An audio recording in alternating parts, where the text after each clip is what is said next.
Il y a quelque chose qui n'est pas évident, je vous dirais, à première vue, mais s'il y a un élément qui est en mesure de donner beaucoup de vie à vos photos d'automne, ben ce sont les textures. Elles apportent quelque chose de magique lorsqu'on choisit les bonnes textures selon les paysages qu'on est en train de retoucher. Et aujourd'hui, je veux me faire plaisir. Je veux vraiment faire plaisir parce que dans cette photo-ci, qui est somme toute relativement banale, je veux faire entrer la lumière. Et pour ça, je vais m'inspirer de deux vers de Leonard Cohen, deux vers qui disaient la chose suivante en anglais d'abord. There's a crack in everything. That's how the light gets in. Et je vais traduire en français. Il y a une fissure dans tout. C'est comme ça que la lumière pénètre. Alors aujourd'hui, on va faire pénétrer la lumière dans cette photo-ci. On va faire jaillir la lumière. Voilà donc ce que je vous propose maintenant.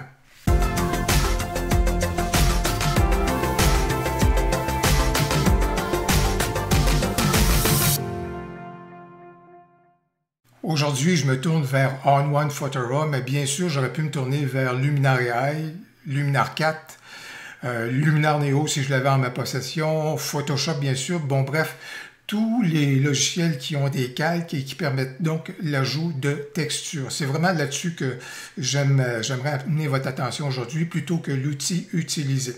Eh bien, cette photo-ci, bien, elle a besoin de relief, elle a besoin de contraste, elle a besoin de démarcation. Elle n'a pas de personnalité. Alors, je vais travailler la personnalité et vous avez pu voir ce vers quoi on va se diriger.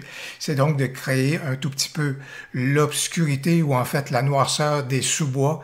À partir de cette noirceur-là, la lumière va pouvoir jaillir. Alors, voilà donc ce vers quoi on va cheminer. Alors, dans ce cas ici, je vais commencer avec le contraste dynamique qui permet donc de donner un peu plus de vie donc au sous-bois que vous retrouvez là. Et vous pouvez voir avec la gestion du micro-contraste, ça fait quelque chose qui est intéressant. Vous pouvez peut-être vous tourner vers l'outil de structure que vous avez dans votre logiciel pour obtenir justement également une belle gestion de micro-contraste comme apporte cet outil-ci. Après ça, on va donc vraiment commencer à créer notre obscurité de sous-bois et pour ce faire, je vais me tourner vers l'outil lueur que j'ai dans On1 Photoroom et il y a un pré-réglage que j'apprécie énormément juste ici qui est le Dark Glow. Alors vous voyez, on vient vraiment de baisser l'éclairage. On est rendu dans le sous-bois. Et là, on voit que la lumière cherche à percer le sous-bois et on va l'aider à percer. Et comment on va pouvoir faire cela? Et c'est là que la magie va commencer à opérer.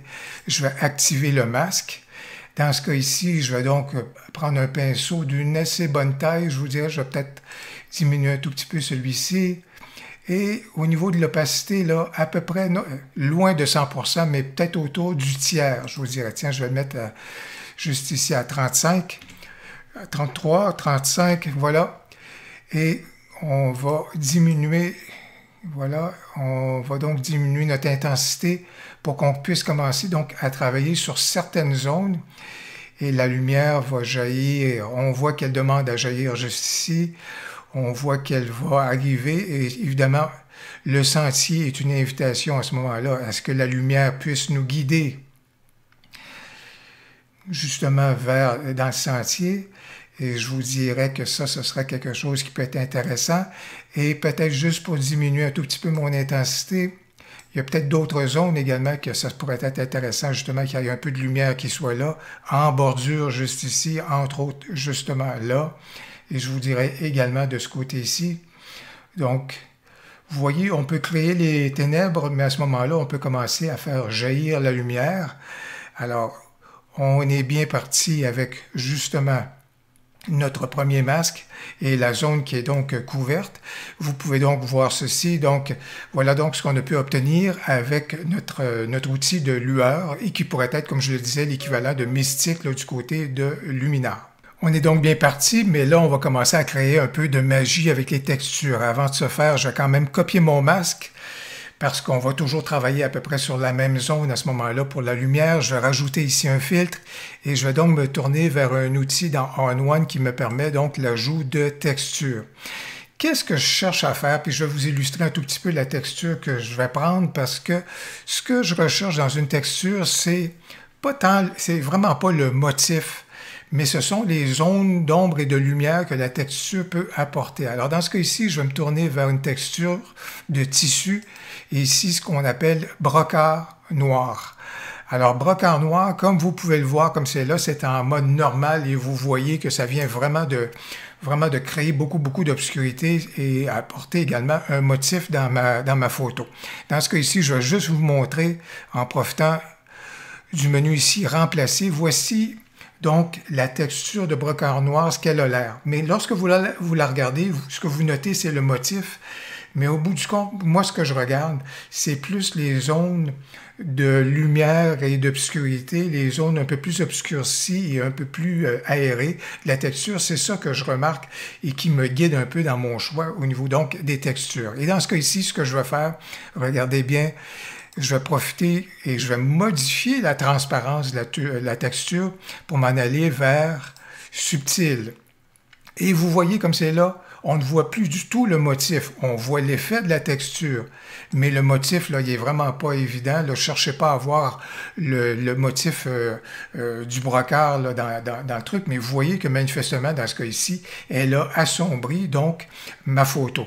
Et ce que je vais faire, bien sûr, vous le voyez venir, c'est que je vais ouvrir le masque, l'outil de masque. Je vais coller le masque précédent.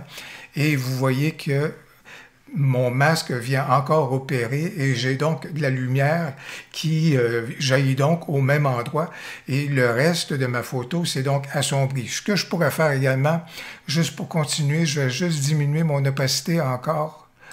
Je vais juste diminuer mon opacité, je vais peut-être réduire la taille de mon pinceau. Et il y a peut-être certains endroits ici où est-ce que j'aimerais peut-être juste amplifier un tout petit peu l'effet, rajouter, m'assurer que ce soit bien dégagé, peut-être des éléments. Et là, comme c'est là, je suis à peu près à 15%. Alors, c'est vraiment rien là, pour... vraiment là, qui est très draconien, là. Mais juste ici, on peut voir... Je viens donc de bonifier un tout petit peu et m'assurer de couvrir certaines zones dans ma photo. Alors ça, ce serait donc cet élément-là. Je vais refermer cette première texture-là. Je vais me tourner vers un outil qui est très sympathique, qui est l'outil donc de vignette. Je vais rajouter une vignette, surtout la vignette ici Big Softy. Encore ici, elle vient agir à ce moment-là au niveau de ma photo. Je ne veux pas qu'elle vienne agir dans certains coins de ma photo. Alors dans ce cas ici, je vais encore une fois me tourner vers mon outil de masque. Je vais juste au niveau de mon opacité un peu aller chercher quelque chose qui est autour du tiers, je vous dirais.